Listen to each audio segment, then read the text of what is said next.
بسم الله الرحمن الرحيم إنا أنزلناه في ليلة القدر وما أدراك ما ليلة القدر ليلة القدر ورحمة الله وبركاته. அளவற்ற அருளாளனும் நிகரில்லா பேரன்புடையனுமாகிய எல்லாம் உள்ள அல்லாஹ் ஒருவனுக்கே புகழ் அனைத்தும் குறித்து அகிலத்திற்கோர் அருள் கொடையாம் அன்னலம் பெருமகனார் ஸல்லல்லாஹு அலைஹி வஸல்லம் அவர்கள் மீதும் அவர்களின் சொல் செயலினை தவறாது பின்பற்றி எழுகிய நல்லற தோழர்கள் உண்மை விசுவாசிகளாம் நாம் அனைவர்கள் மீதும் எல்லாம் உள்ள அல்லாஹுவின் வற்றா பெருங்கருணை என்றென்றும் நிலவட்டுமாக.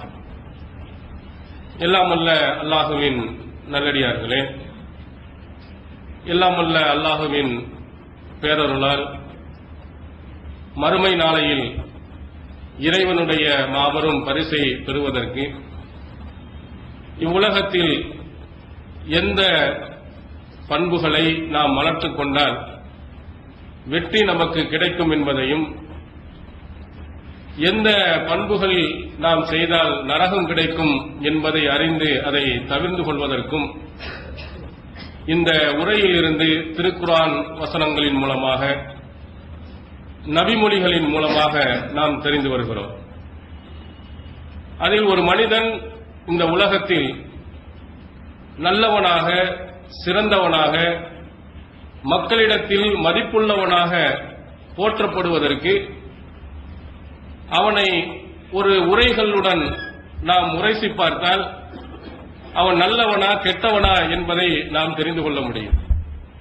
அதில் இருக்கக்கூடிய முக்கியமான ஒரு உரைகளாக அவனுடைய சொல்லும் செயலும் உண்மையானதாக அமைந்திருக்கிறதா அல்லது பொய்யானதாக அமைந்திருக்கிறதா, அவன் பேசும்போதெல்லாம் உண்மையை பேசுகிறானா அல்லது பொய்யை பேசுகிறானா, அவனுடைய செயல்பாடுகள் உண்மையினுடைய வெளிப்பாடாக அமைந்திருக்கிறதா அல்லது பொய்யினுடைய வெளிப்பாடாக அமைந்திருக்கிறதா என்பதை நாம் கவனித்து ஒரு மனிதனை உயர்ந்தவனாக, ஒரு மனிதனை சிறந்தவனாக நாம் நிச்சயமாக கருத முடியும். திருக்குர்ஆனும் நபிகள் பெருமானார் ஸல்லல்லாஹு அலைஹி வஸல்லம் அவர்களும் பல இடங்களில் இந்த உரைகளை இந்த சமுதாய மக்களுக்கு சொல்லியிருக்கிறார்கள். திருக்குர்ஆனில் அல்லாஹ் தஆலா ஒரு சிலருக்கு மகத்தான வெற்றியையும் அதே போன்று அவர்களுக்கு மன்னிப்பையும் வழங்குவதாக சூரத்துல் அஹ்ஸாபினுடைய 33வது அத்தியாயத்தின் 35வது வசனத்தில் அல்லாஹ் சொல்கிறார், அஅத்தல்லாஹு லஹும் மக்ஃபிரத்தன் வ அஜ்ரன் அலீமா. அவர்களுக்கு மன்னிப்பையும் மகத்தான கூலியையும் அவர்களுக்கு நாம் ஏற்படுத்தி வைத்திருக்கிறோம். மறுமை நாளில் அல்லாஹ்வுடைய மன்னிப்பு கிடைப்பதற்கும் மகத்தான கூலி கிடைப்பதற்கும் முன்னால் எப்படி நடக்க வேண்டும் என்று அல்லாஹ் சொல்லியிருக்கிறார். அல்லாஹ் என்ன குறிப்பிடுகிறான்? இன்னல் முஸ்லிமீன வல் முஸ்லிமாத் வல் மூமினீன வல் மூமினாத் வல் கானிதீன வல் கானிதாத் வஸ் சாதிகீன வஸ் சாதிகாத். முதலில் அல்லாஹ் தஆலா முஸ்லிமான ஆண்களும் முஸ்லிமான பெண்களும், மூமினான ஆண்களும் மூமினான பெண்களும், கட்டுப்பட்டு நடக்கக்கூடிய ஆண்களும் கட்டுப்பட்டு நடக்கக்கூடிய பெண்களும், உண்மையை பேசக்கூடிய ஆண்களும் உண்மையை பேசக்கூடிய பெண்களும் என்று அல்லாஹ் தஆலா வரிசையாக தொடர்கிறார். அதில் முதலாவதாக இறை நம்பிக்கையை பற்றி அல்லாஹ் தஆலா சொல்கிறார். இரண்டாவதாக இறை தூதருக்கும் திருக்குர்ஆனுக்கும் கட்டுப்படக்கூடிய தன்மையை பற்றி பேசுகிறார். மூன்றாவதாக நம்மிடத்தில் இருக்க வேண்டிய நற்பண்புகளில் முதலாவதாக அல்லாஹ் சொல்வது உண்மை. உண்மையை பேசக்கூடிய ஆண்களும் உண்மையை பேசக்கூடிய பெண்களும். இப்படி நடப்பவர்களுக்கு நாம் மகத்தான கூலியையும் மன்னிப்பையும் மறுமை நாளில் வைத்திருக்கிறோம். மறுமை நாளில் மிகப்பெரிய கூலியை நாம் பெற வேண்டும் என்றால், அல்லாஹ்வுடைய மன்னிப்பை நாம் பெற வேண்டும் என்று சொன்னால், நாம் உண்மை பேசுபவர்களாக, நம்முடைய செயல்களில் உண்மையை வெளிப்படுத்தக்கூடியவர்களாக இருக்க வேண்டும் என்பதை இந்த திருக்குர்ஆன் வசனம் நமக்கு அழகாக உணர்த்துகிறது. ஆனால் நீங்கள் நடைமுறையில் நீங்கள் பார்த்தீர்களானால் உண்மையை மட்டுமே பேசுபவர்கள் யார்? 2 பேரை நீங்க சொல்லுங்க அப்படின்னு உங்கள்கிட்ட கேட்டோம்னா தலையை சொரிஞ்சுக்கிட்டே இருப்பீங்க. நான் அப்படின்னு உங்களால சொல்ல முடியாது. என் புள்ள அப்படின்னு உங்களால சொல்ல முடியாது. என் மனைவி அப்படின்னு சொல்ல முடியாது. எல்லாமே என்ன செய்யுது? பொய்யும் புரட்டில்தான் உழந்து கொண்டு இருப்பதை நீங்கள் பார்க்கலாம். அப்ப உண்மை என்பது நம்முடைய வார்த்தைகளிலும் சரி செயல்பாடுகளிலும் சரி பார்த்தீர்கள் என்றால் எல்லாருமே குறைந்து போய்தான் இருக்கிறாங்க. அதற்காக இஸ்லாம் உண்மையை பேசுவதற்கு அதிகம் நீங்கள் முயற்சி எடுங்கள் என்பதை இந்த வசனத்தின் மூலம் நமக்கு சொல்கிறது. நீங்க வெளியில் துறைகளில் நீங்கள் பாருங்கள், வியாபாரங்கள்ல பாருங்க, அதுல உண்மையானவர்களாக நடக்கிறாங்களா? அதே போன்று ஒவ்வொருவரும் தன்னுடைய துறைகளில் உண்மையை பேசுகிறார்களா? உதாரணத்துக்கு சொல்ல வேண்டுமானால் மருத்துவத்தை எடுத்துக் கொள்ளுங்கள். இந்த மருத்துவத்தை நீங்கள் பார்த்தீர்களானால் உடனே ஒருத்தர் போய் சும்மா சாதாரணமாக தொட்டு என்ன என்று பார்ப்பதற்கு 200-300 ரூபாய் பிடிங்கிட்டு விட்டுருவாங்க. அது உடனே சின்ன ஒரு கையில ஒரு வீக்கமா இருக்கும் போய் கேட்டீங்கன்னு சொன்னா எக்ஸ்ரே எடுக்கணும், ஒரு இசிஜி எடுக்கணும், நரம்புல கூட பாதித்து இருக்கலாம், சிடி ஸ்கேன் எடுக்கணும், ரத்தம் உறைஞ்சிருக்கா இல்லையா ரத்தத்தை டெஸ்ட் பண்ணி பார்க்கணும். அவன் எழுதுறான்னா 1000, 2000 ரூபாய் 3000 ரூபாய்க்கு மேல எழுதி திட்டிட்டு போயிடும். அவனுக்கு தெரியும் இதுக்கு ஒரு சாதாரண ஒரு சின்ன நோய் தான், அதுக்கு ஒரு சின்ன ஒரு மருந்தை கொடுத்தால் போதும்னாலும் கூட நிறைய பணத்தை கொள்ளையடிக்கக்கூடிய மருத்துவர்கள் நிறைய வந்துட்டாங்க. நல்லவர்கள் ரொம்ப எண்ணி சொல்ற மாதிரி. ஒரு நகைச்சுவா ஒரு ஆள்கிட்ட கேட்பாங்க, சத்து குறைவுன்னு சொல்லிட்டு நீங்க டாக்டரை பார்க்க போனீங்களே, இப்போ உங்க நிலை என்ன? என் சொத்து பூரா குறைஞ்சு போச்சு.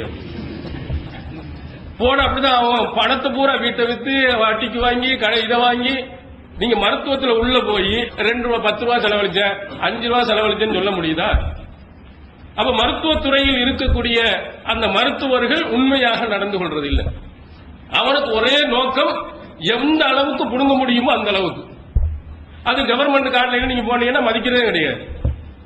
தமிழ்நாடு அரசுல நம்ம போனோம்னா அங்க ஒண்ணுமே உருப்படியே கிடையாது. ஒழுங்காக கவனிக்கக்கூடிய மருத்துவமனைகள் ரொம்ப ரொம்ப குறைவு. அதை நகைச்சுவா ஒரு செய்தியை சொல்வார்கள், எந்த அளவுக்கு நம்ம அரசு மருத்துவமனை இருக்கிறது. ஒருவர் ஒரு சீட்டு காகிதத்தை கையில வச்சிருக்காரு, அதுல என்ன செய்ய அட்ரஸ் கிறுக்கி எழுதி இருக்கு, ஒன்னும் வழங்கல. ஒரு ஆள்கிட்ட போய் கேட்டிருக்காரு, அட்ரஸ் ஒன்னும் படிக்குது. இன்னொரு ஆள்கிட்ட அவர் சொல்லியிருக்காரு, இந்த மாதிரி வழங்காத எழுத்துக்களை பூரா நம்ம தமிழ்நாடு அரசு இல்ல மாத்திரை கொடுக்கிறாருல கரெக்டா படிச்சு சொல்ல, என்ன கிறுக்கு கிட்டாலும் என்ன செய்வார் கரெக்டா சொல்லுவாரு, அவர்கிட்ட போய் கொடுங்க அப்படின்னு கையில கொடுத்த உடனே உள்ளதுக்கு போட்டு தானான மாத்திரை 2 கையில கொடுத்திருக்காங்க. ஏன் இது அட்ரஸ் கையா அட்ரஸ் சொல்ல ஐயா, ஓ அப்படி சொல்ல வேண்டியதானே, நீ எனக்கு எதை போட்டாலும் இந்த 2 தானான மாத்திரை தான் கொடுக்கணும். இப்படித்தான் நம்ம கவர்மெண்ட் ஹாஸ்பிட்டல்ல இருக்கக்கூடிய நிலைமை. எப்படி தனியார் இதுல போட்டா பயங்கர கொள்ளக்காரங்க, அவங்கிட்ட போய் உள்ள புகுந்தோம்னா நம்ம பணத்தை பூரா கொள்ளையடிச்சிருவான். மனிதாபிமானம், உண்மை, நேர்மை, நீதி எதுவுமே அங்க கிடையாது. அங்கேயாவது பரவாயில்லையே, நம்ம அஜர்த்துமார்கிட்ட நீங்க வந்து சொன்னா அவன் அடிக்கிற கொள்ள தாங்க முடியாது. 1.5 ரூபாய் இப்பெல்லாம் போச்சு 100, 1000, 10,000 அப்படின்னு சொல்லிட்டு வாங்கினா எல்லாமே நம்ம செய்யறது பொய்ங்கிறது அவன் நிதர்சனமா தெரிஞ்சிருக்கிறான். நீங்க அஜர்த்திட்ட போனீங்கன்னா காய்ச்சல் வருதுன்னு போனா நீங்க போய் கேளுங்க, அதுக்கு ஏதாவது ஒரு தாயத்தை எழுதி தருவாங்க, ஏதாவது தட்டை எழுதி கொடுப்பான். அவன் பிள்ளைக்கு காய்ச்சல் வந்தா தாயத்தை போடுறானா, நேரம் கொண்டு போய் அஜர்த்திட்ட போய் அங்க ஹாஸ்பிட்டல்ல போய் ஊசியை தான் போட்டு வருவான். அவருக்கு உடம்பு முடியாம சொன்ன உடனே தாயத்தை கட்டி நிற்பாரா? அவருக்கு தெரியுது நம்ம இது ஒண்ணு வேலை செய்யாது, இது ஏமாத்து வேலைதான். ஆனா அந்த மாதிரி ஆட்கள்கிட்ட பணத்தை பிடுங்கக்கூடியவர்கள், பொய்யும் புரட்டையும் பேசக்கூடியவர்கள் நிறைய. அப்படிதான் ஒரு ஆள் போய் சொல்லியிருக்காரு, நான் படுத்து தூங்கும் பொழுது கட்டிலு கீழே யாரோ ஒருத்தன் படுத்து கிடக்கிற மாதிரி ஃபீலிங் வந்துகிட்டே இருக்குது. ஒரு மர கட்டில நான் படுத்திருக்கேன், ஒன்னும் கவலைப்படாதீங்க, ஒரு 1000 ரூபாய் கொண்டு வாங்க, ஒரு அற்புதமான ஒரு தாயத்தை உங்களுக்கு தர்றேன், அதோட எல்லாமே உங்களுக்கு மறைஞ்சு போயிடும் அப்படின்னு இருக்கான். உடனே நம்ம தௌஹீத் ஜமாத்துல இருக்கக்கூடிய யாரோ ஒரு ஆள் பார்த்துட்டாங்க, இப்படி ஒரு ஆள் சொல்லிட்டு தெரியுறாரு, இப்படி ஒரு 1000 ரூபாய் தந்தா எல்லாத்தையும் போக்குவதாக சொல்லுகிறார் அப்படின்ற உடனே கவலைப்பட, உனக்கு என்ன அந்த ஃபீலிங் போன அவ்வளவுதானே, நான் அற்புதமான மருந்து உனக்கு சொல்றேன், ஒரே ஒரு 100 ரூபாய் கூட போதும் அப்படின்னு. அப்படியா, உண்மையா அப்படியா, பாக்கிருவியா, போய்க்கிருவேன். வந்தா போய் கார்பெண்டரை கூட்டிட்டு வந்தா, அந்த கட்டுகளுடைய 4 காலையும் வெட்டிட்டு கீழே அப்படியே படுக்கப்பட்டா, படுத்துங்க கீழே எவனாவது படுத்து கிடக்காரு தெரியுமா உனக்கு, ஒண்ணு வராதுல, அம்மா ஆசா இல்ல இப்ப எதுவுமே இல்லைன்னு போயிட்டான். அந்த அஜர்த்து திட்டு எந்த பாரு நாசமா போய் நம்ம தொழிலையும் கெடுக்கிறாங்க. இப்படி நிறைய பேர்கள் என்ன செய்கிறார்கள் என்றால் ஏமாத்தி வேலைகள்ல நிறைய உண்மை இதையே சொல்வதே கிடையாது. தாயத்தை போட்டா ஒரு ஆள்கிட்ட போய் தாயத்தை கொடுத்து பேய் பிசாசு வருது அப்படின்னு தாயத்தை போட்டு கட்டி கொடுத்துட்டான். இப்ப கேட்டிருக்காரு, இப்போ பேய் இதெல்லாம் நம்பிக்கை ஒண்ணு வரலையே, அதெல்லாம் போய் தேர்ந்தெடுத்து அந்த பேய் பிசாசனுடைய நம்பிக்கைலாம் எனக்கு இல்ல, ஆனா இந்த தாயத்து தொலைஞ்சு போயிருமோன்னு எனக்கு ஒரு பயம் வந்துருச்சு அப்படின்னு.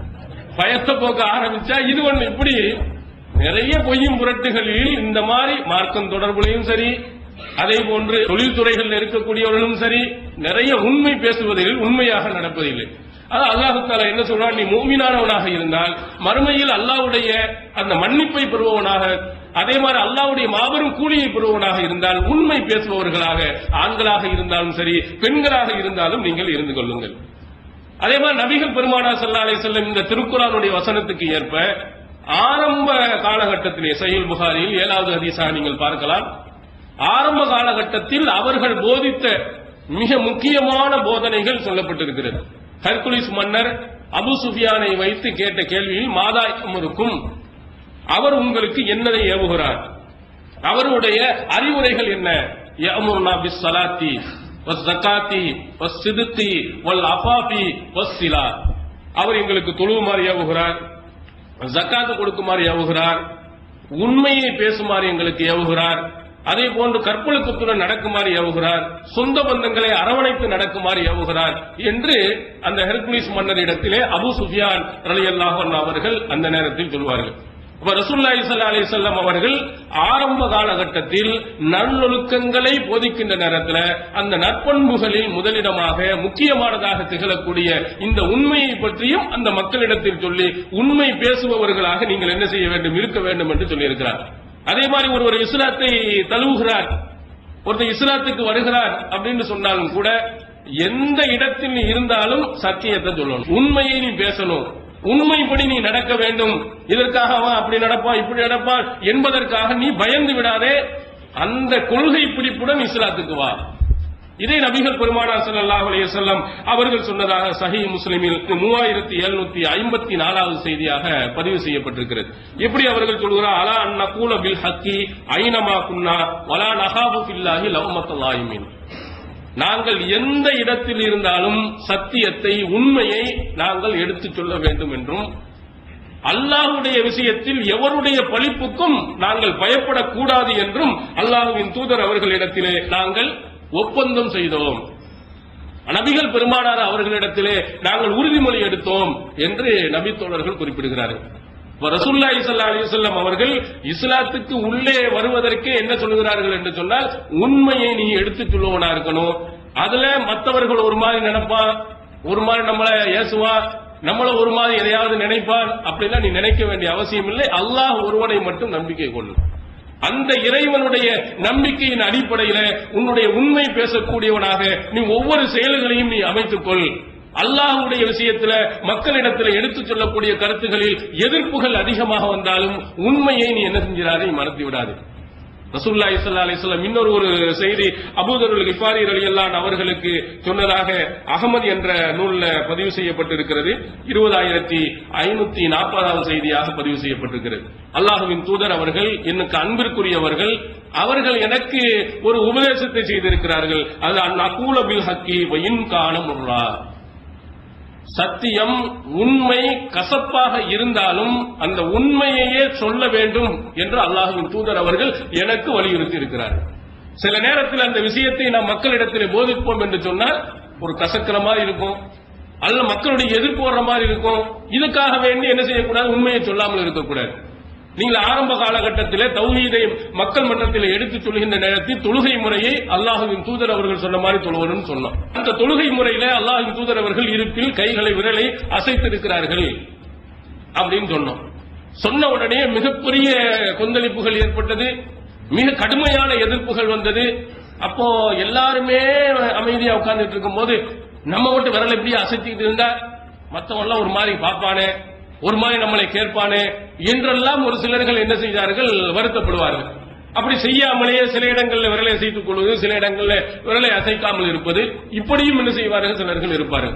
அப்ப அடுத்தவன் ஒரு மாதிரியா நமக்கு நினைக்கிறான் என்பதற்காக வேண்டி இந்த சத்திய கருத்தை விட்டுவிடக் கூடாது என்பதை நாம் ஆணித்தரமாக நம்ம எடுத்துச் சொல்லி, அதற்கு பிறகு இது போன்ற சுன்னத்தான நபி வழிகள் அரபு நாடுகளில் இருந்திருக்கிறது, அரபு நாடுகளில் இருக்கக்கூடியவர்கள் விரலசைத்து தொழுது இருக்கிறார்கள் என்ற செய்தி தெரிந்த பொழுதுதான் என்ன செய்கிறார்கள், மக்கள் கொஞ்சம் கொஞ்சமாக அதுக்கு உள்ளே வருகிறார்கள்.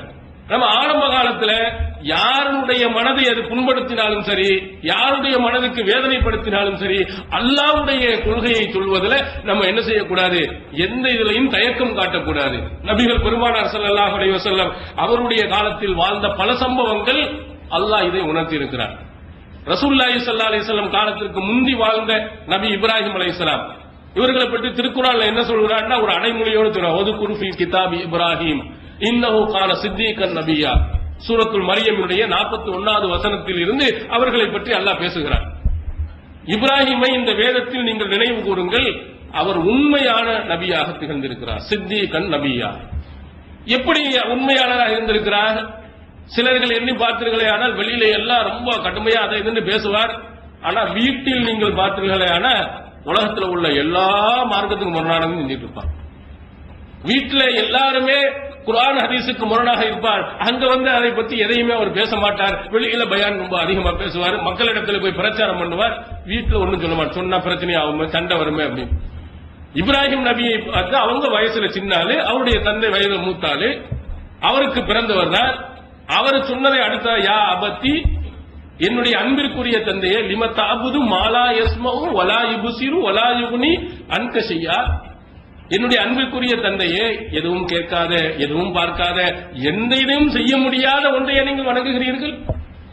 யா அபத்தி இன்னி கத் ஜாஅனி மினல் இல்மி மா லம் யஅதிக ஃபத்தபியனி அஹதீக சிராத்தன் சவியா. உங்களுக்கு வராத ஒரு செய்தி எனக்கு வந்திருக்கிறது. என்னுடைய இறைவன் எனக்கு வழிகாட்டி இருக்கிறான். என்னை நீங்கள் பின்பற்றுங்கள், உங்களுக்கு நான் வழிகாட்டுகிறேன். வலா தஅபுது ஷைத்தான், ஷைத்தானை நீங்கள் வழங்கி விடாதீர்கள். வகான ஷைத்தான் லி ரஹ்மானி அசியா. ஷைத்தான் ரஹ்மானுக்கு முரணாக நடந்தவனாக இருக்கிறான், அல்லாஹ்வுக்கு மாற்றமாக நடந்தவனாக இருக்கிறான். எனவே நீங்கள் அப்படி நடந்திராதீர்கள். அப்படி நடந்தால் தக்கூன் ஷைத்தான் வலியா, ஷைத்தானுக்கு வழியாக நண்பனாக நீங்கள் மாறிவிடுவீர்கள் என்று உண்மையை உடைத்து தன்னுடைய தந்தைக்கு சொல்கிறார். நீங்கள் செய்வது அறிவுக்கு பொருத்தமற்றது, நீங்கள் செய்வது மார்க்கத்துக்கு முரணானது, அல்லாஹ்வுக்கு எதிரானது. இது ஷைத்தானின் வேலைகளை நீங்கள் செய்து கொண்டிருக்கிறீர்கள். நீங்கள் வணங்குவதெல்லாம் ஷைத்தான், அல்லாஹ்வை அல்ல, படைத்தவனை அல்ல. இப்படி வணங்கினால் ஷைத்தானுக்கு நீங்கள் நண்பராக போய்விடுவீர்கள் என்று ரொம்ப தெளிவாக, அதுவும் கண்ணியமான முறையில் தந்தைக்கு சொல்லியிருக்கிறார். நம்ம சொல்லியிருக்கிறோமா? நம்முடைய பெற்றோர்களிடத்தில் சொல்லியிருக்கிறோமா? மௌலூது ஓதாதீங்க, இந்த மௌலூது ஷிர்கான அடிகள் இருக்கிறது, இதை நீங்கள் ஓதுவீர்கள் என்று சொன்னால் அதில் ஷிர்கினுடைய அடிகளை நீங்கள் பயன்படுத்தினீர்களே அல்லாஹ் மன்னிக்க மாட்டான், மறுமையில் உங்களுக்கு மன்னிப்பு இல்லாமல் போய்விடும், தர்காக்கு நீங்கள் போய்விடாதீர்கள். இவைகளை எல்லாம் ஆணித்தரமாக தெளிவாக இந்த சமுதாயத்தில் பெற்றோர்கள் எத்தனை பேர்ட்ட சொல்லியிருக்கிறோம்? இந்த உண்மையை தன்னுடைய தாயிடத்தில் எத்தனை பேர் சொல்லியிருக்கிறோம்? இல்ல, அதை சொன்னால் தன்னுடைய தாயினுடைய மனம் கோணுமோ என்று அந்த உண்மையை மறைத்துவிட்டு அவர்களிடத்தில் பேசாமல் இருப்பவர்கள் நிறைய பேர்கள். அதான் அல்லாஹ் தஆலா சொல்லுகிறார், இப்ராஹிம் நபி சின்னவர் தான், தன்னுடைய தந்தைக்கு என்ன செய்கிறார்? தன்னுடைய தவறை சுட்டி காட்டுகிறார், தைரியமாக சுட்டி காட்டுகிறார், உண்மையை தெளிவாக உடைத்து சொல்கிறார். அப்ப அந்த மாதிரி நம்முடைய வாழ்க்கையில மார்க்கம் தொடர்பான உண்மையான கருத்துக்கள் நம்முடைய குடும்பத்தில் தவறு நடக்குமானால் அதை தெளிவாக எடுத்துச் சொல்லக்கூடிய ஒரு நல்ல பண்பை இந்த சமுதாயத்தில் இருக்கக்கூடிய நாம் ஒவ்வொருவரும் உருவாக்கணும். ரசூலுல்லாஹி ஸல்லல்லாஹு அலைஹி வஸல்லம் அவர்களுடைய வாழ்க்கையில் நடந்த ஒரு சம்பவம். ரசூலுல்லாஹி ஸல்லல்லாஹு அலைஹி வஸல்லம் அவர்களுக்கு வளர்ப்பு மகன் ஒருவர் இருந்தார். ஸைத் என்று அவருடைய பெயர். இந்த ஸைத் அவர்களுக்கு ரசூல் ஸல்லல்லாஹு அலைஹி வஸல்லம் ஸைனப் பின் ஜஹஷ் ரலியல்லாஹு அன்ஹா அவர்களை திருமணம் முடித்து கொடுத்தார். ஆனால் இருவர்களுக்கு மத்தியிலே குடும்ப உறவில் இணக்கம் ஏற்படவில்லை. ரெண்டு பேருக்கு மத்தியில் பிரச்சனை ஏற்பட்டு விட்டது, தலாக் ஆகிவிட்டது. அவர்களை திருமணம் முடிக்கலாம் என்று எண்ணிய போது ஸைனப் பின் ஜஹஷ் ரலியல்லாஹு அன்ஹு அவர்களை ரசூலுல்லாஹி ஸல்லல்லாஹு அலைஹி வஸல்லம் என்ன செய்கிறார்கள்? பயப்படுகிறார்கள். மக்களிடத்தில் வளர்ப்பு மகன் அவங்களுடைய மனைவியை, அதாவது மருமகளை கல்யாணம் முடித்து விட்டாரே என்று மக்கள் எல்லாம் பேசினால் என்ன நடக்குமோ அப்படின்னு நினைத்தார். அப்ப அல்லாஹ் தஆலா திருக்குர்ஆன்ல அஹ்ஸாப் என்ற அத்தியாயத்தில் 37வது வசனத்தில் சொல்கிறான், வத்தஹ்சன்னாஸ், நீர் மக்களுக்கு பயப்படுகிறாயா? வல்லாஹு அஹக்கு அன் தஹ்ஷா, இந்த உண்மையை இந்த சமுதாய மக்களுக்கு எடுத்துச் சொல்வதில், திருமணம் முடித்து இந்த கொள்கையை மக்களிடத்தில் காட்டுவது, ஒரு வளர்ப்பு மகன் உண்மையான மகனாக முடியாது. அவன் யாரோ ஒரு தந்தைக்கு பிறந்தவன், யாரோ ஒரு தாய்க்கு பிறந்தவன் உன்னுடைய உண்மையான பிள்ளை இல்லை, நீ வளர்ப்பதின் காரணத்தினால், உன்னுடைய வீட்டிலே இருப்பதின் காரணத்தினால் உன்னுடைய உண்மையான மகனாக முடியாது. இது இஸ்லாத்தினுடைய நிலைப்பாடு.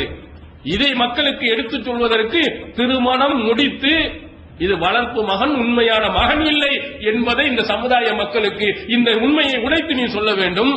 ஆனால் மக்கள் எதுவும் நினைப்பார்களோ என்று நீ நினைக்கிறீரா? தஹ்ஷன்னா, மக்களுக்கு நீ பயப்படுகிறாயா? வல்லாஹு அஹக்கு அன் தஹ்ஷா, அல்லாஹ்வுக்கு பயப்படுவதற்கு நீ தகுதியானவன், அவனுக்கு மட்டும்தான் நீ என்ன செய்ய வேண்டும், பயப்பட வேண்டும் என்று சொல்லிவிட்டு ஸவ்வஜ்னாகஹா, அந்த பெண்ணை நாமே உமக்கு திருமணம் முடித்து கொடுத்தோம் என்று சொல்கிறார். இந்த உண்மை இந்த சமுதாயத்துக்கு சொல்ல வேண்டும் என்பதற்காக, உடைத்து பேச வேண்டும் என்பதற்காக, இந்த சமுதாய மக்களிடத்திலே வளர்ப்பு மகனும் சொந்த மகனுடைய வித்தியாசத்தை காட்ட வேண்டும் என்பதற்காக அல்லாஹ் தஆலா என்ன செய்யறான்னா அவனே திருமணம் முடித்து வைக்கிறார். அதனால்தான் ஸைனப் பின் ஜஹ்ஷ் ரலியல்லாஹு அன்ஹா அவர்கள் மற்றவர்களிடத்தில் பெருமையாக பேசிக் கொள்வார்கள், உங்களை எல்லாம் உங்களுடைய பெற்றோர்கள் வழியாக இருந்து திருமணம் முடித்து வைத்தார். ஆனா எனக்கு யார் வழின்னா அல்லாஹ் 7 வானங்களுக்கு மேல் இருந்தவன் எனக்கு திருமணம் முடித்து கொடுத்தான் அப்படின்னு அவர்கள் பெருமையாக சொல்வார்கள். இந்த செய்தியும் புகாரில் நாம் பார்க்க முடிகிறது. அப்ப அல்லாஹ் இதை ஏன் செய்து காட்டுகிறார்? இந்த சமுதாய மக்களுக்கு மத்தியில் உண்மையை சொல்வதில் எந்த நேரத்திலும் தயக்கம் வரக்கூடாது. இந்த மாதிரி மற்ற அடி உதவி வாங்குவதில் எல்லாம் அல்லாஹ்வின் தூதர் அவர்கள் எதிலையும் இது பண்ணதில்லை. இந்த மாதிரி வார்த்தையில் ஏதாவது சொல்லி விடுவார்களோ என்று அஞ்சிதான் இதை செய்யல. அதற்கும் கூட நீ அஞ்சக்கூடாது. உண்மையை சொல்வதின் காரணத்தினால், உண்மையை ஒப்புக்கொள்வதின் காரணத்தினால் நமக்கு எந்த பிரச்சனைகள் வந்தாலும் சரி அதற்காக கவலைப்படக்கூடாது. நீங்கள் பாருங்கள், பெண்கள் விஷயத்துல அவர்களுடைய நடவடிக்கை எடுத்து பாருங்க. சாதாரண ஒரு சின்ன ஒரு உண்மையை கூட ஒத்துக்கிற மாட்டாங்க. ஒரு கோயம்பேட்டில் விழுப்புரத்துல போறதுக்காக வேண்டி பஸ்ல 2 பெண்கள் ஏறுறாங்க. நகைச்சுவையா சொல்லக்கூடிய ஒரு செய்தி, பெண்களுடைய குணத்தை படம் முடித்து காட்டக்கூடிய ஒன்று. அந்த பெண்கள் ஏறின உடனே எல்லாமே ஃபுல் ஆயிடுச்சு, ஒரே ஒரு சீட்டு. 2 பேரும் சண்டை, நான் தான் பஸ்ட் நீ தான் பஸ்ட் சண்டை. அப்ப அவங்க கண்டக்டர் வந்து, ஏமா இதுக்கு போய் சண்டை போட்டு இருக்கிறீங்க, உங்கள வயசுல யாரு மூத்தாலோ அவங்க நீங்க உட்கார்ந்துட்டு வாங்கம்மா அப்படின்ட்டு. பார்த்தா வண்டி விழுப்புரம் போற வரையிலையும் 2 பேரும் நின்றுகிட்டே வந்திருக்கிறாங்க. உட்கார்ந்துட்டா என்ன ஆயிரும், வயசு கூடன்னு ஆயிருமே, என்னைய வந்து கிளம்பின்னு நினைச்சிருவானே அப்படின்னு சொல்லிட்டு 2 பேருமே யாராவது ஒரு ஆள் வயசுல மூத்தி தானே இருக்கணும், வந்துடவே கூடாது. ஒரு வயசு நீங்களே கேட்டு பாருங்களேன், யாராவது ஒரு ஆளுகிட்ட அவங்களுடைய வயசை விட ஒரு 2 வயசு கூட சொல்லி பாருங்க. உங்களுக்கு 32 வயதாம்ல அப்படின்னு கேளுங்க. யாரு இந்த அவதூறை எனக்கு சொன்னது? இன்னும் 30 வயசு வர்றது கூட இன்னும் 6 மணி நேரம் பாக்கி இருக்கு, எனக்கு 29 வயசு தான் நடந்துகிட்டு இருக்குமா. ஆம்பளை சொன்னா அது என்னையா 40 50 கழுத போனா போயிட்டு போகுதுன்னு சொல்லுவாங்க. வயசுல என்னது கூட ஒரு சின்ன ஒரு விஷயம் தான் இது, வயசு கொஞ்சம் கூட குறைய அப்படிங்கறதுல என்ன செய்யறதுல ஒத்துக்கொள்வதே கிடையாது. இது வந்து பெண்களிடத்தில் இருக்கக்கூடிய குறையாக கூட்டி சொல்வாங்க. அதே மாதிரி என்ன ஒரு சாதாரண ஒரு விஷயமா இருக்கட்டும் அல்லது பெரிய விஷயமாக இருக்கட்டும், உண்மையை என்ன செய்யணும், ஒத்துக்கொள்ளக்கூடிய பண்பை என்ன செய்யணும் இருக்கணும், உண்மையை வெளியே சொல்லக்கூடியவர்களாம் இருக்கணும். அதே மாதிரி இந்த மார்க்கம் தொடர்பாக சொல்லுகின்ற நேரத்தில் அபூ ஹுரைரா ரலியல்லாஹு அன்ஹு அவர்கள் தொடர்பாக பலர்கள் விமர்சனம் செஞ்சிருக்கிறாங்க. அபூ ஹுரைரா ரலியல்லாஹு அன்ஹு நிறைய ஹதீசுகளை அறிவித்தார். ரசூல் ஸல்லல்லாஹு அலைஹி வஸல்லம் அவர்கள் சொன்னதாக அவருடைய காலத்திலேயே சொன்னாங்க. அக்ஸர அபூ ஹுரைரா சஹீஹுல் புகாரியில் 118வது செய்தியாக பதிவு செய்யப்பட்டிருக்கிறது. அபூ ஹுரைரா வந்து ரொம்ப அதிகமா சொல்றாரு, மற்ற நபி தோழர்கள் குறைவா சொல்றாங்க, ஆனா அபூ ஹுரைரா மட்டும் அதிகமாக சொல்றாரு அப்படின்ற உடனே அதற்கு அவர் பதிலளித்தார், லௌலா ஆயத்தானி ஃபீ கிதாபில்லாஹி மா ஹத்தஸ்து ஹதீஸன், திருக்குர்ஆனில் 2 ஆயத்துகள் இல்லாமல் இருந்திருக்குமானால் நான் எந்த செய்தியுமே நான் அறிவித்திருக்க மாட்டேன். இந்த 2 வசனம் என்னை கண்டிப்பாக சொல்ல வேண்டும் என்று வலியுறுத்தி இருக்கிறது என்று சொல்லி அந்த 2 வசனத்தையும் சொல்லி எனக்கு ஏன் அதிகமான செய்திகள் கிடைத்தது என்ற அந்த விளக்கத்தையும் அவர்கள் சொல்கிறார்கள். யஹ்லுரு மாலா யஹ்லுரூன் வ யஹ்ஃபலு மாலா யஹ்ஃபலூன். முஹம்மது ஸல்லல்லாஹு அலைஹி வஸல்லம் அவர்களிடத்தில் நிறைய நபித்தோழர்கள் இல்லாத நேரத்தில் நான் கலந்திருக்கிறேன். அவர்களிடத்தில் நிறைய பேர்கள் மனனம் செய்யாத பல விஷயங்களை நான் மனனம் செய்திருக்கிறேன். ஏன்னா எப்போதுமே நான் மஸ்ஜிதுன் நபவியிலே இருப்பதின் காரணத்தினால் அல்லாஹ்வின் தூதருடைய செய்திகள் எனக்கு நிறைய கிடைத்தது. ஆனால் மற்ற நபி தோழர்கள்லாம் வேலைக்காக வேண்டி வெளியே போய்விடுகிறார்கள். அவர்கள் வெளியே போகின்ற நேரத்தில் ரசூல் ஸல்லல்லாஹு அலைஹி வஸல்லம் அவருடைய செய்திகள், பல செய்திகள் அவர்களுக்கு கிடைக்காமல் போய்விடுகிறது. உமர் பின் கத்தாப் ரலியல்லாஹு அன்ஹு அவர்கள் பெரிய நபி தோழர், அல்லாஹ்வின் தூதர் அவர்களுக்கு மிகவும் நெருக்கமாக இருந்தவர்கள். அவங்களுக்கு சின்ன சாதாரண விஷயங்கள், சில விஷயங்கள் கூட தெரியாமல் இருந்திருக்கிறது. உதாரணத்துக்கு சொல்ல வேண்டுமானால், ஒரு வீட்டுக்கு உள்ளே நுழைந்தால் 3 தடவை சலாம் சொல்லணும், பதில் வர வேண்டாம், திரும்பி வந்து விட வேண்டும். இது எல்லாருக்கும் தெரிந்த விஷயம். அபூ மூஸா அல்-அஷ்அரி ரலியல்லாஹு அன்ஹு அவர்கள் ஒரு தடவை உமர் ரலியல்லாஹு அன்ஹு அவர்களை சந்திக்க போகிறார்கள். சந்திக்கும் போது சலாம் சொல்கிறார்கள், பதில் வரவில்லை. 3 தடவை சலாம் சொல்லியும் திரும்பி வந்து விடுகிறார்கள். அப்புறம் உமருக்கு தெரிகிறது, என்ன அபூ மூஸா வந்தாரே, எங்க ஆளை காணோம், கூப்பிடுங்கன்னவன வருகிறார். ஏன் போனீங்க? 3 தடவை சலாம் சொன்னேன், பதில் வரவில்லை, திரும்பி போய்விட்டேன். அல்லாஹ்வின் தூதர் அவர்கள் இப்படித்தான் சொன்னார்கள். அப்ப அவர் உடனே சொன்னார், அகிம் அலைஹிம் பையினா, இதற்கு நீ என்ன செய், இதற்குரிய ஆதாரத்தை எனக்கு கொண்டு வந்து நிரூபி என்று சொன்னார். இதுக்குரிய ஆதாரம் அல்லாஹ்வின் தூதர் சொன்னார்கள் என்பதற்கு வேறு யார் கேட்டிருக்கிறார், கூட்டிட்டு வா அப்படின்னாங்க. இப்ப உடனே போனார். அங்கிருந்த அன்சாரி கூட்டத்தில் இடத்திலே போய் கேட்டார். அப்ப உபய் பின் காப் ரலியல்லாஹு அன்ஹு அவர்கள் சொன்னார்கள், இந்த கூட்டத்திலேயே வயதில் குறைந்தவர் தான் உனக்கு சாட்சி சொல்வார், அவர் நிறைய ஹதீஸ்களை தெரிந்தவர், அவர் தான் அபூ சயீத் அல்-குத்ரி ரலியல்லாஹு அன்ஹு அவர்கள். இந்த அபூ சயீத் அல்-குத்ரி உமர் ரலியல்லாஹு அன்ஹு அவரிடத்திலே வந்து சொல்கிறார்கள், வந்து ரசூல் ஸல்லல்லாஹு அலைஹி வஸல்லம் இப்படி சொன்னதை நான் கேட்டேன் என்று சொன்னவுடன் ஒத்துக்கொள்கிறார்கள். அப்ப ஒத்துக்கொண்டவுடன் அவர் சொல்கிறார், அல்ஹானி பிஸ்ஸபக், நாங்கள் இந்த கடை வீதிகளுக்கு போய் வியாபாரம் செய்ததன் காரணத்தினால் இது போன்ற செய்திகள் எல்லாம் எங்களுக்கு கிடைக்கவில்லை அப்படின்னு அவர் ஒத்துக்கொண்டு இருக்கிறார். இது புகாரியில் இந்த செய்தியை பார்க்கிறோம். இப்ப இந்த மாதிரி பல செய்திகள் பெரிய பெரிய நபி தோழர்களுக்கு கிடைக்காமல் போயிருக்கிறது. ஆனா இங்கே அபூ ஹுரைரா ரலியல்லாஹு அன்ஹு அவர்கள் அதிகமாக கிடைத்ததற்கு காரணம் என்னன்னா, நிறைய ரசூலுல்லாஹ்வுடன் இருந்ததினால் அவங்கள்ட்ட நிறைய செய்திகளை கேட்டு அறிவித்தார். அந்த 2 வசனம் என்ன, ஏன் அவர் வந்து சொல்லணும்னு சொல்லுகிறார்? திருக்குர்ஆனுடைய சூரத்துல் பக்ரா 2வது அத்தியாயத்தின் 150, 159, 160வது வசனம். இந்த 2 வசனத்தில் அல்லாஹ் தஆலா சொல்கிறான், இன்னல்லதீன யக்துமூன மா அன்ஸல்னா மினல் பையினாத்தி வல் ஹுதா மின் பாதி மா பையன்னாஹு லின்னாஸ் உலாயிக யலனுஹுமுல்லாஹு வ யலனுஹுல் லாயினூன். திருக்குர்ஆன் ஒரு வேதத்திலே, இறை வேதத்திலே மனிதனுக்கு இதுதான் நேர்வழி என்று எடுத்து காட்டியதற்கு பிறகு நாம் இறக்கிய நேரான வழியையும் தெளிவான வழிகாட்டுதலையும் யார் மறைக்கிறாரோ அவரை அல்லாஹ் தஆலா சபிக்கிறான், அவரை சபிக்கக்கூடியவர்களும் சபிக்கிறார்கள் என்ற அந்த வசனத்தை அபூ ஹுரைரா ரலியல்லாஹு அன்ஹு சொல்றார். உண்மை இதுதான் என்று நமக்கு தெரிந்ததற்கு பிறகும் கூட அதை ஒருவன் மறைத்து விடுவான் என்று சொன்னால் அல்லாஹ்வுடைய சாபம் இருக்கிறது. உண்மையை சொல்லாமல் மறைப்பவனுக்கு அல்லாஹ்வுடைய சாபம் கிடைக்கும். சபிக்கக்கூடியவர்களாக உள்ள மாணவர்களும் அவர்களை சபிப்பார்கள் என்ற அந்த திருக்குர்ஆனுடைய வசனத்தினுடைய பயம் நான் இந்த ஹதீஸ்களை எல்லாம் உங்களுக்கு சொல்கிறேன். இல்லை என்றால் இப்படிப்பட்ட விமர்சனங்கள் வருகின்ற நேரத்தில் நமக்கு எதுக்கு இந்த வேண்டாத வேலை என்று நான் போயிருப்பேன். அல்லாஹ்வின் தூதருடைய சொல் ஒவ்வொன்றும் மனிதனுக்கு வழிகாட்டி, அதை நம்ம பின்பற்ற வேண்டும். அப்ப எல்லா செய்திகளையும் நம்ம எடுத்து சொல்லணும். வல்லிஹு அன்னி வலவ் ஆயா, ஒரு ஆயத்தாக இருந்தாலும் எடுத்து சொல்லுங்கள் என்று அல்லாஹ்வின் தூதர் அவர்கள் சொல்லவில்லையா? அப்ப நபிகள் பெருமானார் ஸல்லல்லாஹு அலைஹி வஸல்லம் அவர்கள் அந்த அளவிற்கு ஒரு சின்ன செய்தியை கூட மக்களிடத்தில் எடுத்து வைக்க வேண்டும் என்று சொன்னதினால், அதை மறைத்தால் அல்லாஹ்வுடைய லானத்து நமக்கு வரும் என்பதின் காரணத்தினால் நான் அனைத்து செய்திகளையும் மக்களிடத்தில் எடுத்து வைத்து விட்டேன் என்று அபூ ஹுரைரா ரலியல்லாஹு அன்ஹு அவர்கள் சொல்றார். அதனால யாரும் ஒரு சில விமர்சனங்கள் நமக்கு பண்ணலாம், இவனுக்கு இதே வேலையா போச்சு, ஒரே குழப்பம் ஏற்படுத்துறது. போன வருஷம் ஒன்ன சொன்னாங்க, இந்த வருஷம் ஒன்ன சொல்றாங்க, நாளைக்கு என்ன சொல்வாங்களோ, என்ன பிரச்சனை பண்ணுவாங்க, இப்படி சொல்லும் போது நமக்கு ஒரு மாதிரியா இருக்கு. ஹதீஸை சொன்னோம், அதுக்கு இப்படி சொல்றான், குர்ஆன் வசனங்களை சொன்னோம், அதுக்கு சொல்றான், தர்காக்கு போய் சுத்திட்டு திரியறான், அதை எவனாலும் கண்டிக்கிறானா? மூணு ஓதி திரியறான், அதை எவனாலும் விமர்சனம் பண்றானா? நம்ம சொல்லிட்டாலே உன்னை நூறாக்கி நம்முடைய மனதை பாதிக்கப்படுற மாதிரி பேச்சுக்களை பேசுகிறானே அப்படின்னு சொல்லிட்டு எதுக்கு நமக்கு வம்பு? நம்ம மாட்டுக்கு போனோமா வந்தோமா அப்படின்னு நம்ம இருக்கக்கூடாது. இப்படி பேசுபவர்கள் உலகத்துல எல்லாத்திலும் இருந்துகிட்டே தான் இருப்பான். அவனை நாம் கவனிக்க கூடாது. அல்லாஹ் எது உண்மை என்று இருக்கிறதோ மக்களிடத்தில் எடுத்துச் சொல்ல வேண்டும் என்று அல்லாஹ் சொன்னாலே அதை நாம் மனதில் வைத்துக் கொண்டு உண்மையான கருத்துக்களை மக்களிடத்தில் எடுத்து வைக்கணும். இந்த அறிஞர்களை நான் சொல்லுகிறேன், எடுத்து பாருங்க. இந்த அறிஞர்கள் ஆலிம்கள் என்று சொல்லக்கூடியவர்கள் 7 வருடங்கள் படித்துட்டு வந்தவர்கள். அவங்க எப்படி நடக்கிறாங்க, மார்க்கத்தினுடைய உண்மையான கருத்துக்களை மக்கள் மன்றத்தில் போய் எடுத்து சொல்லி இருக்கிறாங்களா? ஒரு உதாரணமா சொல்றேன்.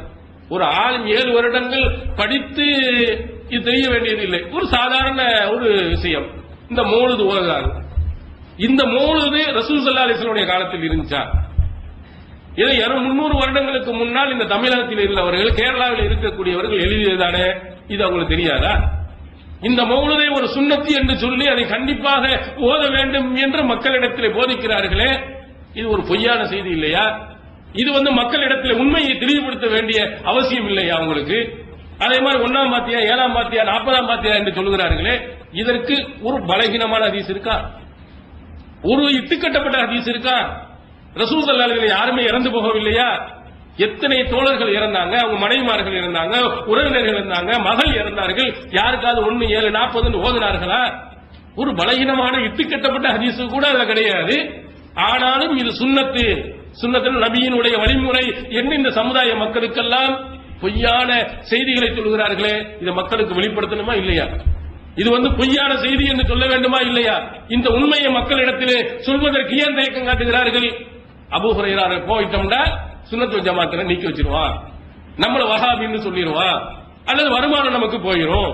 இந்த மாதிரி எண்ணத்தின் அடிப்படையில் சிலர்கள் சொல்லுகிறார்கள், நினைக்கிறார்களே தவிர அல்லாஹ்வுக்கு யாரும் பயப்படுவதில்லை.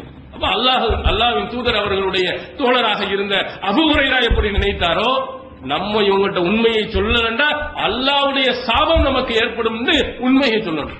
அதுல ஒரு சில விஷயங்களை ஆதாரப்பூர்வமாக நூல்களில் பதிவு செய்யப்பட்டிருக்க சில செய்திகளை இந்த சந்தர்ப்பத்தில் உள்ள சில செய்திகளை உங்களுக்கு சொல்றேன். ஷாஃபி மதுஹப் கடலோர பகுதியில் நிறைய இருக்கிறாங்க, ஷாஃபி மதுஹபை பின்பற்றவங்களும் இருக்கிறாங்க. இவங்க இமாம் ஷாஃபியினுடைய கருத்துக்காவது முக்கியத்துவம் கொடுத்தாங்களா? இதை நீங்கள் ஒரு சில 2 உதாரணங்கள் உங்களுக்கு நான் சொல்லுகிறேன். இப்போ உள்ள லைலத்துல் கத்ர், இது எல்லாத்தையும் கேட்டாலும் ஷாஃபியா இருக்கும், ஹனபியா இருந்தாலும் எங்க கேட்டாலும் 27வது இரவு தான் அப்படின்னு சொல்லிட்டு ஜே எல்லா இதுலயும் நடக்குது. இமாம் ஷாஃபி அவர்கள் என்ன சொன்னார்கள்? திருமதி என்ற ஹதீஸ் நூல்ல 722 தமிழ்ல கூட வந்திருக்கு, நீங்க படிச்சு பாருங்க.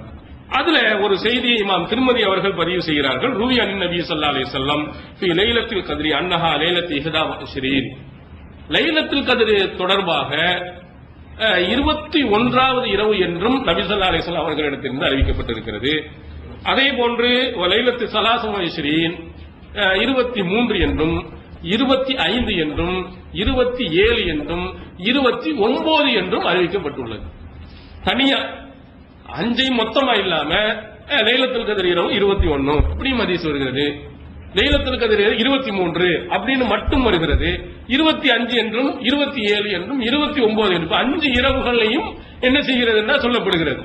ஒன்னையும் தனித்தனியா இப்படி எப்படி ஒரே ஒரு இரவு தானே, ஒரு ஹதீஸ்ல 21 வருது, ஒன்னுல 23 வருது, 25 வருது, 27 வருது, என்ன குழப்பமா இருக்கு அப்படின்னா இமாம் ஷாஃபி அவர்கள் கொடுத்த விளக்கத்தை இமாம் திருமதி அதில் பதிவு செய்கிறார்கள். கால ஷாஃபி, என்னுடைய கருத்து இதுதான், அல்லாஹ் என்னுடைய சரியான கருத்தை அறிந்தவன் என்று சொல்லிவிட்டு அண்ணன் நபி ஸல்லல்லாஹு அலைஹி வஸல்லம் கான யுஜீபு அலா நஹீமா யுஸ்அலு அன்ஹு, ரசூல் ஸல்லல்லாஹு அலைஹி வஸல்லம் கேட்கப்படக்கூடிய கேள்விகளுக்கு ஏற்றவாறு பதில் சொல்பவர்களாக இருந்திருக்கிறாங்க. என்ன கேள்வி கேட்கிறாங்களோ அதுக்கு தகுந்த மாதிரி பதில் சொல்லி இருக்கிறாங்க.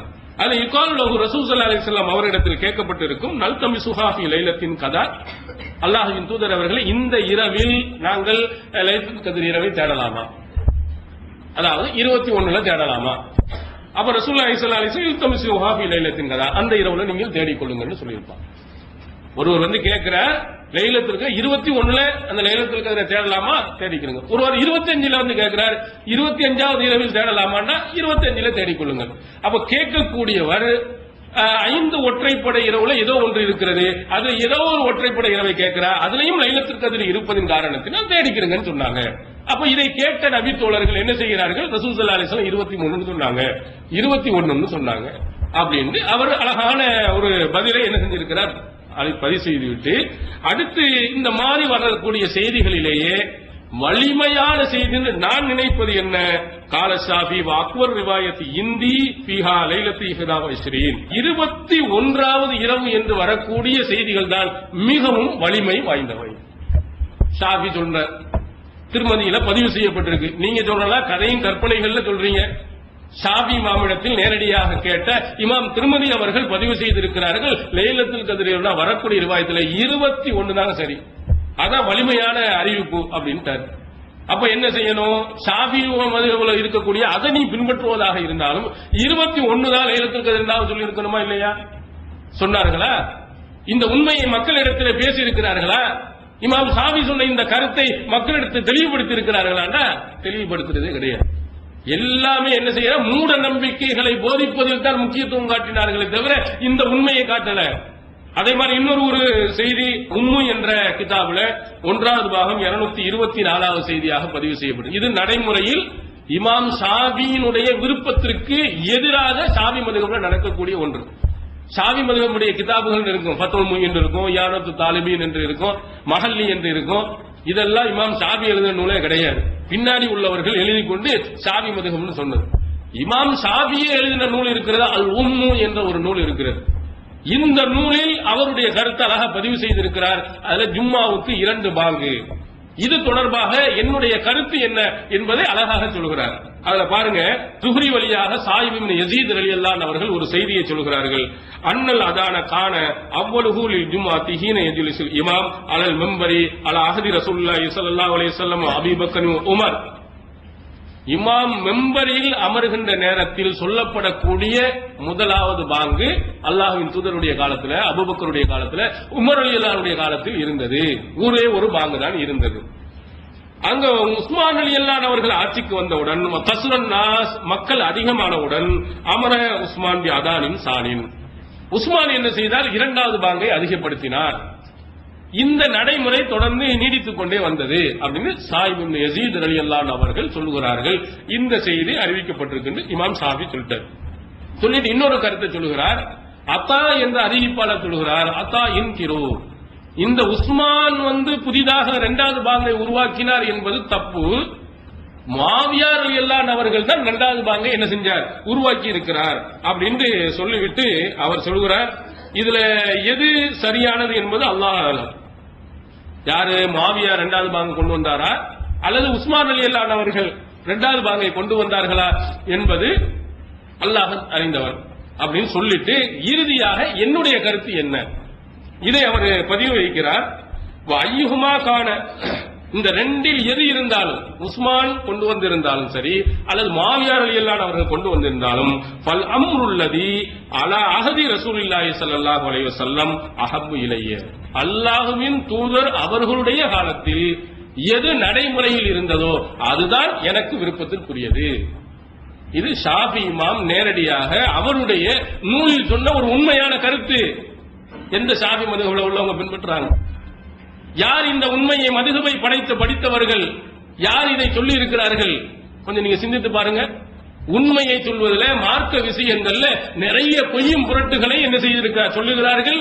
ஆனால் உண்மையான ஏராளமான செய்திகள், மதுஹபிலேயே கண்டிக்கப்பட்ட, மதுஹபிலேயே செய்யக்கூடாது என்று சொன்ன நிறைய விஷயங்களை அவர்கள் கண்டுகொள்வதே இல்லை. அப்ப அல்லாஹ் தஆலா மறுமை நாளில் விசாரிக்கின்ற பொழுது இவர்கள் எப்படி உண்மையாளரா போவாங்க? சாதிக்கு நம்ம சாதிக்காத்துல வருவாங்களா? உண்மையை பேசுபவர்கள் லிஸ்ட்ல இவர்கள் சேர்வார்களா?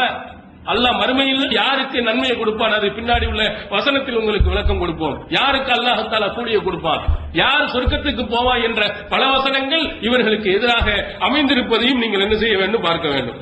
அதே மாதிரி ரசூலுல்லாஹி ஸல்லல்லாஹு அலைஹி வஸல்லம் அவர்கள் சொல்கிறார்கள், திருமதி என்ற ஹதீஸ் நூலில் இடம்பெறுகிறது 2442, தாமா யுரிபுக இலா மாலா யுரிபுக, உனக்கு சந்தேகம் வருவதை விட்டுவிட்டு சந்தேகம் அல்லாதன் பக்கம் நீ திரும்பி விடு.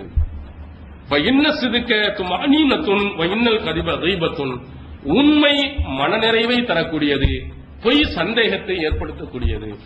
அதனால் உனக்கு மன உறுதியான சரியாக தெரிந்த உண்மையை மட்டும் நீ பேசு. நபிகள் பெருமானார் ஸல்லல்லாஹு அலைஹி வஸல்லம் சொல்றாங்க. இந்த உண்மை நமக்கு ரொம்ப மனநிறைவை தரும். யாருக்கு நம்ம ஏன் பயப்படணும்?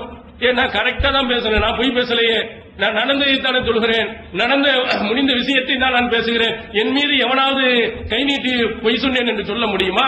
அப்படின்னு ஒரு மன நிறைவும் நமக்கு இருக்கு. நம்ம உண்மையாளர்களாக நடந்தோமையான யாருக்கும் பயப்பட வேண்டியதில்லை, யாருக்கும் நம்ம அஞ்ச வேண்டிய தேவையில்லை. ஒரு நகைச்சுவையா ஒரு செய்தி சொல்வார்கள், ஒரு கடையில ஒரு வியாபாரி தொழிலாளியும் முதலாளியும் எப்படி உண்மையாளரா இருக்கிறாங்க பாருங்க.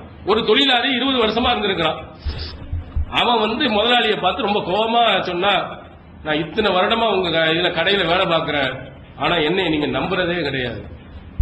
என்னடா நான் என்னைய நம்புறதே இல்ல, எல்லா சாவியும் நான் வீட்டுக்கு சாப்பிட போகும்போது அத்தனை சாவியும் இந்த டேபிள் மேல வச்சுட்டு தானே நான் போறேன், நீ என்ன என்னைய நம்புறதே இல்ல அப்படிங்கிற. அதுக்கு அவன் சொல்றான், வச்சுட்டு போய் என்ன பிரயோஜனம், எந்த சாவியை போட்டு பீரல் சொல்றான் திறக்க மாட்டேங்கிற அப்படின்னு இருக்கான். இவன் திருட்டு பயலா இருந்திருக்கிறான், எப்பண்டா சாவியை வச்சுட்டு போவான், எப்பண்டா திருடலான்னு இவன் பார்த்துட்டு இருக்கிறான். இவன் திருட்டு பயலா இருக்கிறான், இவனை நம்ப முடியாதுன்னு இவன் வேறு சாவியை வச்சுட்டு போறான். எப்படி உண்மையாளர்களாக இருக்கிறான்னு பாருங்க. இப்ப இவங்க எப்படி மன நிறைவாக நடக்க முடியும்? நம்ம இருக்கக்கூடிய தொழிலாளி ரொம்ப மன நிறைவானவனா இருக்கிறான், என் முதலாளி ரொம்ப நல்லவனா இருக்கிறான், உண்மையாளராக இருக்கிறான் அப்படின்னு நம்ம என்ன செய்ய முடியாது, நம்பவே முடியாது. ஆனா நாம் உண்மையாளராக இருந்தா எவனும் என்னிடத்தில் எந்த கேள்வியும் கேட்க முடியாது. ஏனென்றால் நான் உண்மையை பேசுவோன், உண்மைப்படி நான் நடப்பவன் என்று சொல்லலாம். உங்களுக்கு மனநிறைவை தரக்கூடியது இந்த உண்மை. எனவே அந்த உண்மையின் பக்கம் நீங்கள் நடங்க. சஹீஹ் புகாரி இன்னொரு ஒரு செய்தி இடம்பெற்றிருக்கிறது. 6094 ரசூல் ஸல்லல்லாஹு அலைஹி வஸல்லம் சொல்கிறார், இன்ன சிதுக்க யஹ்தி இலல் பிர். இந்த உண்மை என்பது நன்மையான விஷயங்கள் பக்கம் உங்களை கொண்டு செல்கிறது. வ இன்னல் பிர்ர யஹ்தி இலல் ஜன்னா. இந்த நன்மையான விஷயங்கள் ஜன்னத்தின் பக்கம் உங்களை கொண்டு போய் சேர்க்கிறது. உண்மையை பேசினால் அது உங்களை கொண்டு போய் கடைசியில் சேர்க்கும் இடம் நன்மையான விஷயம் தான். அந்த நன்மையான விஷயம் உங்களை கடைசியில கொண்டு போய் தள்ளக்கூடிய இடம் சொர்க்கமாகத்தான் இருக்கும். இந்த உண்மையை நீங்கள் எப்போதும் பேசிக்கொண்டே இருங்கள். நீங்கள் எப்போதுமே மறுமை நாளையில தோல்வியை நீங்கள் அடைய மாட்டீர்கள். உண்மை பேசுபவனுக்கு கண்டிப்பாக அவனை நல்வழியில் படுத்தக்கூடிய எல்லா வழிகளும் அவனுக்கு கொண்டு போய் அல்லாஹ் சேர்த்து விடுவார். சஹீஹ் முஸ்லிமில் இடம்பெறுகிறது, மா யஸாலு ரஜுலு யஸ்துகு வ யதஹர்ரஸ் சித்க ஹத்தா யுக்தபு இன்தல்லாஹி சித்தீகா. சில மனிதர்கள் என்ன செய்வார்கள், உண்மை பேசுவார்கள், உண்மை பேசுவதற்கு முயற்சியும் எடுப்பார்கள், இறுதியில் அல்லாஹ்விடத்தில் சித்தீக் உண்மையாளன் என்ற பெயரை அவர்கள் பெற்று விடுவார்கள். உண்மை பேசுறத அவனுடைய ஆர்வம், எந்த நேரத்திலையும் உண்மையை நாம் விட்டுவிடக்கூடாது, எந்த நேரத்திலையும் உண்மையை நாம் தவறிவிடக்கூடாது, உண்மையை மட்டுமே பேசுவோம் என்றே அவனுடைய முழு முயற்சியிலும் இருப்பான். அல்லாஹ் அவனை பதிவு செய்கிறான், உண்மையாளன் என்று பதிவு செய்து விடுவான். அந்த மாதிரி நீங்கள் வாருங்கள், இந்த உண்மையை நீங்கள் அதிகம் ஆர்வம் காட்டுங்கள், அதற்கு முயற்சி செய்யுங்கள். கடைசியில் உங்களை கொண்டு போய் நீங்க சொர்க்கத்தில் கொண்டு போய் சேர்த்துரும். ரசூலுல்லாஹி ஸல்லல்லாஹு அலைஹி வஸல்லம் அவருடைய காலத்தில் நடந்த ஒரு உண்மையான ஒரு சம்பவம் சஹீஹ் புகாரியில் 4418வது செய்தியாக பதிவு செய்யப்பட்டிருக்கிறது.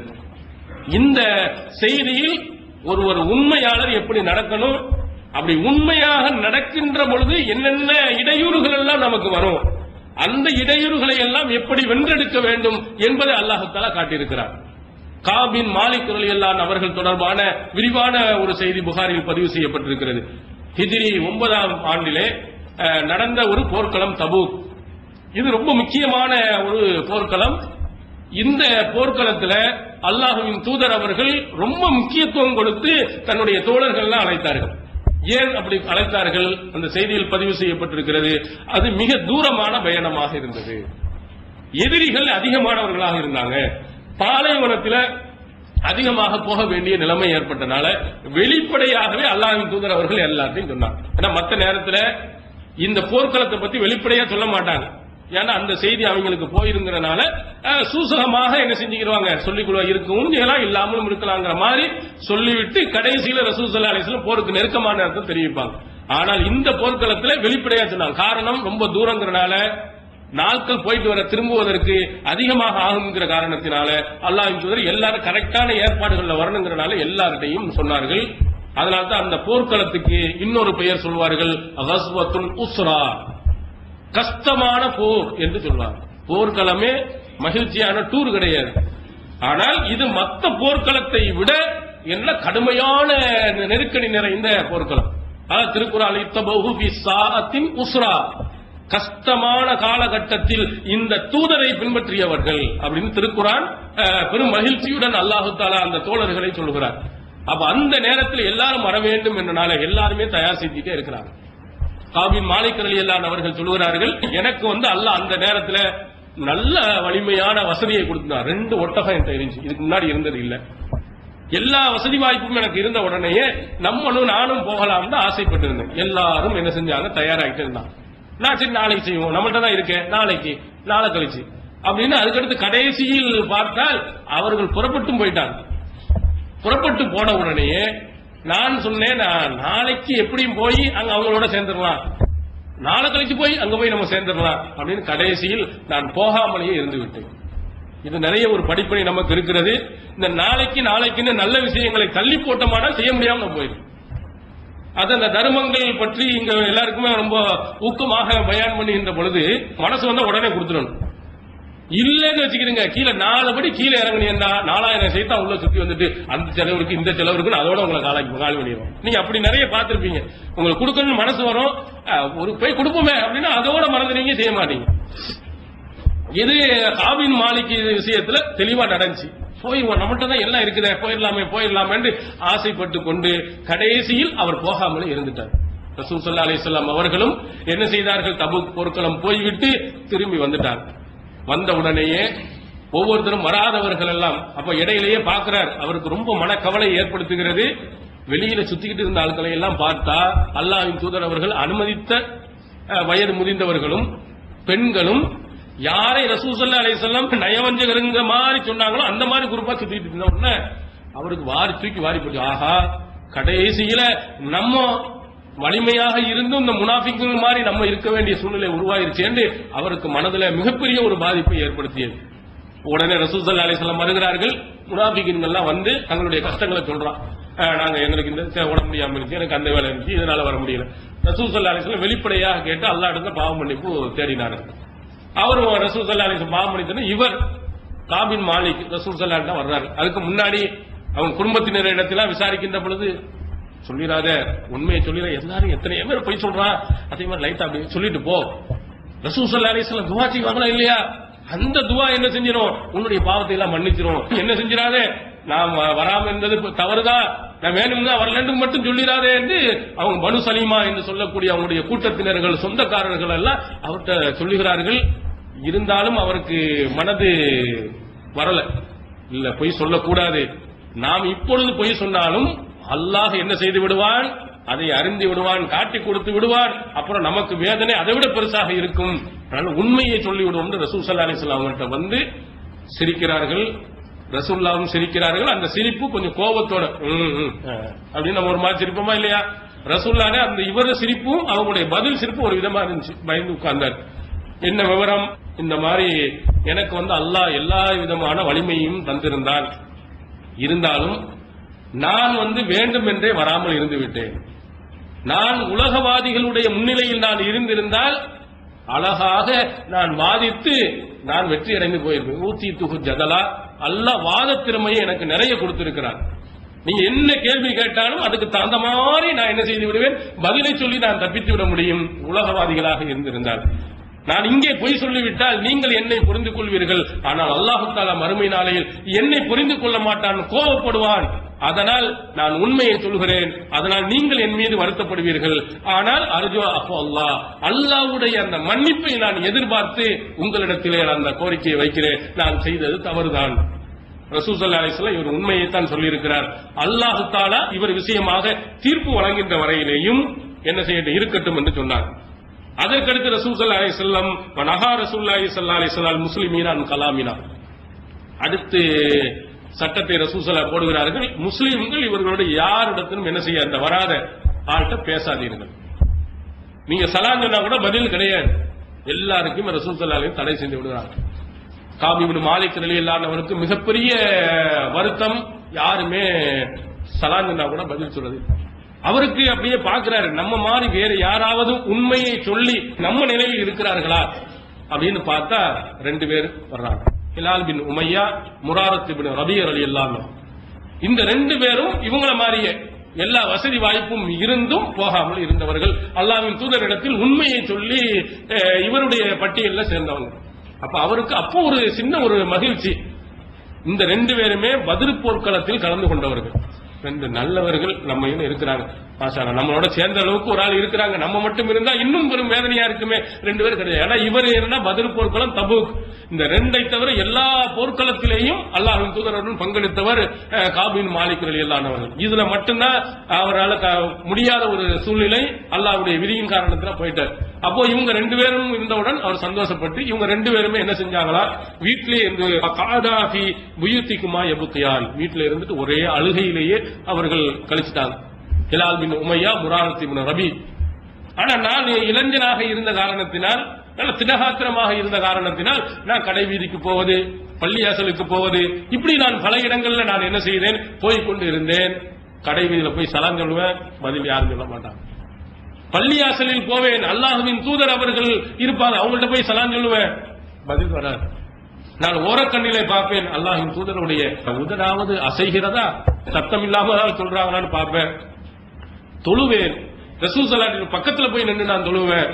தொழுவும் போது ரசூல் ஸல்லல்லாஹு அலைஹி வஸல்லம் என்னை கவனிக்கிறார்களா என்று ஓரக்கண்ணால் பார்ப்பேன். நான் தொழுது கொண்டிருக்கும் போது என்னை பார்ப்பார்கள், நான் அவர்களை பார்ப்பது போல என்றால் என்னை புறக்கணித்து விடுவார்கள். இப்படியே ரசூல் ஸல்லல்லாஹு அலைஹி வஸல்லம் அவருடைய கூட்டத்தினர்கள் அத்தனை பேர்களும் என்ன செஞ்சாங்கன்னா என்னை புறக்கணித்தார்கள். அவருக்கு ரொம்ப மனவேதனை. இந்த உலகம் விசாலமாக இருந்தும் அவங்களுக்கு நெருக்கடி ஆயிடுச்சு. உங்க வீட்டுல நீங்க இப்படி நடந்தீங்கன்னா எப்படி இருக்குன்னு பாருங்க. வீட்டுல யாருமே உங்கள்கிட்ட பேசுறது இல்ல. நீங்க போய் வீட்டுல இருப்பீங்களா, போன உடனே சட்டை தடான்னு போட வேண்டியது, சாப்பிட்டு படுத்துருவோம். இல்ல சும்மா அப்படியே உட்காந்துக்கிட்டு பிள்ளை அங்க இருக்கு 10 பேர் 15 பேர் இருப்பாங்க. யாராவது பேசும்போது என்ன செய்வோம், போன உடனே டக்குன்னு உடனே வந்துருவோம் வேலைக்கு. டயத்துக்கு வர்றாருன்னு வச்சுக்கிறீங்க, ரொம்ப சீக்கிரம் வர்றாருன்னு வச்சுக்கோங்க, வீட்டுல ஏதோ 7:30 ஆயிடுச்சுன்னு அதான அர்த்தம். இல்லன்னா வீட்டுல கொஞ்ச நேரம் உட்காந்து பேசிட்டு ஒரு 10 மணிக்கு வருவார், 10:30 மணிக்கு வருவார். ஒரு 9 மணிக்கு வர்றாரு, 7 மணிக்கு அடிக்கடி வர்றாருன்னா அங்க என்னமோ பிரச்சனை, அங்க எதுவும் போனோம் சாப்பிட வேண்டிய வர வேண்டிய நகைச்சுவா ஒரு செய்தி சொல்வார்கள். குடும்பத்தில் எப்படி நம்ம பேசாமல் இருக்க முடியாது என்பதற்கு வீட்டுல கணவன் மனைவிக்கு மத்தியில சண்டை, வாயில யாரும் பேசக்கூடாது, எல்லாம் எழுத்துலதான் அப்படின்னு முடிவாயிருச்சு. என்ன செய்வார், ஒரு ஸ்லேட்டு எழுதி வச்சுக்கிட்டு டீ கொண்டு வரவும் அப்படின்னு எழுதி அவர்கிட்ட காட்டுது. கொண்டாடி போய் என்ன செய்வாங்க, ஒரு டீயை போட்டு கொண்டு வந்து அப்புறம் அதுக்கடுத்து அவங்க போர்டை எழுதி இன்னைக்கு காய்கறி வாங்கி வரவும் போட காட்டு, அவங்க வாங்கி வந்துடுவாங்க. ஒரு நாள் என்னாச்சு, இங்க உட்கார்ந்து காலையில வெள்ளமே திருச்சிக்கு போகணும், காலை 4 மணிக்கு என்னை எழுப்பி விடவும் அப்படின்னு போட அந்த பொம்பளை சரி அப்படின்னு காட்டுச்சு. பார்த்தா காலையில முனிக்கிற வெந்திரிச்சு பார்த்தா 5 மணி. ஐயோ 4 மணிக்குள்ள நான் போகணும், வாய்த்துட்டு ஒண்ணும் சொல்ல முடியாது, ஏன் எழுப்பவில்லை அப்படின்னு காட்டியிருக்க. உடனே அங்கிருந்து உங்கள் தலையணை பக்கத்தில் பார்க்கவும் பார்த்தா அங்க 4 மணி ஆகிவிட்டது, எழுந்திருக்கோன்னு எழுதி வச்சிருக்காங்க. என்ன இப்படிதான் சண்டை போட்டா ஒரு நாள் 2 நாளோட சேர்ந்துட்டு போய் தனியா இருக்க முடியாது. குடும்பத்தோட சண்டை போட்டு இருக்க முடியுமா? தெருவுல உள்ள யார்ட்டையாவது சண்டை விடாம இருக்கலாம். ஆனா குடும்பத்தினால உங்க வீட்டுல சண்டை போட்டு பேசாம இருந்தா அது மாதிரி நரகம் உலகத்தில் எதுவும் இருக்கு. அது நம்ம நண்பர்கள் வட்டாரங்கள்ல யாருமே பேசல, பள்ளிக்கு வரைய ஒருத்தர் கூட இப்படி திரும்ப போறதில்லைன்னா நமக்கு எப்படி இருக்கும்? உடனே வேற எங்கேயா பள்ளிக்கு போயிடும், வேலையாட்டாவது பேசுவோம். அங்கே முஸ்லிம் சமுதாயமே என்ன செஞ்சிருக்குன்னா அவர்களோடு பேசல. உடனே அவர்களுக்கு பெரிய வேதனை. தன்னுடைய நண்பராக இருந்த அபூ கத்தாதா ரலியல்லாஹு அன்ஹு அஹபுன்னாசி இலைய, எனக்கு ரொம்பவும் மகிழ்ச்சிக்குரியவராக ரொம்பவும் விருப்பத்திற்குரியவராக இருந்தார். அவருடைய வீட்டினுடைய மதில் மேல நின்று அல்லாஹ் மீது ஆணையிட்டு நான் கேட்கிறேன், நான் அல்லாஹ்வுடைய தூதரையும் நேசிப்பவன் என்பது உனக்கு தெரியாதா? பதில் இல்லை. 2வது தடவையும் கேட்கிறார், பதில் இல்லை. 3வது தடவையும் கேட்கிறார், பதில் இல்லை. அதுக்கடுத்து அவர் சொல்லுகிறார், அல்லாஹ் ரசூலுஹு ஆலம், அல்லாஹ்வும் அவருடைய தூதரும் தான் அறிந்து வந்த உடனே என்னுடைய கண்கள் அப்படியே தண்ணீர் ஊற்றுகிறேன். நான் இவ்வளவு நேர்மையா நடக்கிறேன், இவ்வளவு நீதமாக நான் நடந்திருக்கிறேன், ஆனாலும் அல்லாஹ்வின் தூதர் எனக்கு ரொம்பவும் விருப்பத்திற்குரியவர் ரொம்பவும் பாசத்திற்குரியவராக இருந்த அபூ கத்தாதா இப்படி சொல்லிவிட்டாரே என்று அவருக்கு ஒரே அழுகை. இப்படியே அழுகை போய் கொண்டிருக்கிறது. மொத்தம் 50 நாட்களில் 40 நாட்கள் கடந்துருச்சு. இந்த உண்மையை ஒரு ஆள் சொன்னதுக்காக வேண்டி இந்த சமுதாயமே அவரை பேசாத நிலைக்கு தள்ளப்படுறாரு. 40 நாள் முடிந்தவுடன் ரசூல் ஸல்லல்லாஹு அலைஹி வஸல்லம் அடுத்த கட்டளை வருகிறது, உங்கள் மனைவிமார்களுடன் நீங்கள் சேர்ந்து இருக்கக்கூடாது. இருக்கிறது ஒன்னே ஒண்ணு, அதுவும் கூடாது. ஏன் தலாக் விட்டு விட வேண்டுமா? இல்லை, உறவு கொள்ளக்கூடாது. பிரிஞ்சிருங்கன்னா காபின் மாலிக் ரலியல்லாஹு அவர்கள் அவருடைய மனைவி உன்னுடைய வீட்டுக்கு சொந்தக்காரங்க வீட்டுல போய் நீ இருந்துக்க, உங்க அம்மா வீட்டுல போய் நீ இருந்துக்க, அல்லாஹ் தஆலா ஒரு இதற்கென்று ஒரு முடிவை என்ன செய்வார் நமக்கு தெரியப்படுத்துவார், அப்போது நான் உன்னை அழைத்துக் கொள்கிறேன் அப்படின்னு அவர் சொல்லி அனுப்பிட்டாரு. நான் ஹிலால் பின் உமையா அவங்க இருக்கிறாங்களே, அவருடைய மனைவி ரசூலுல்லாஹ் வந்து கேட்கிறாங்க, இவர் ரொம்ப வயதானவராக முடியாதவராக இருக்கிறார், அவருக்கு உதவி செய்வதற்கு என்னை தவிர யாரும் இல்லை, நான் உதவி செய்யலாமான்? உதவி செஞ்சுக்கிறேங்க, ஆனா அவரோட நெருங்கக்கூடாது, உறவு கொள்ளக்கூடாது அப்படின்னு ரசூல் ஸல்லல்லாஹு அலைஹி வஸல்லம் அவர்கள் தடை செய்து விடுகிறார். இதுக்கு அடுத்து டைம் முடிந்த காரணத்தினால அதுக்கடுத்த செய்திகள்ல அவர்கள் எந்த அளவுக்கு பாதிக்கப்பட்டிருக்கிறாங்க, அடுத்து எந்தெந்த மாதிரி எல்லாம் நெருக்கடிகள் அவர்களுக்கு வந்திருக்கிறது என்பது இன்ஷா அல்லாஹ் நாளைய தொடரில் விரிவாக பார்க்கலாம். அஸ்ஸலாமு அலைக்கும்.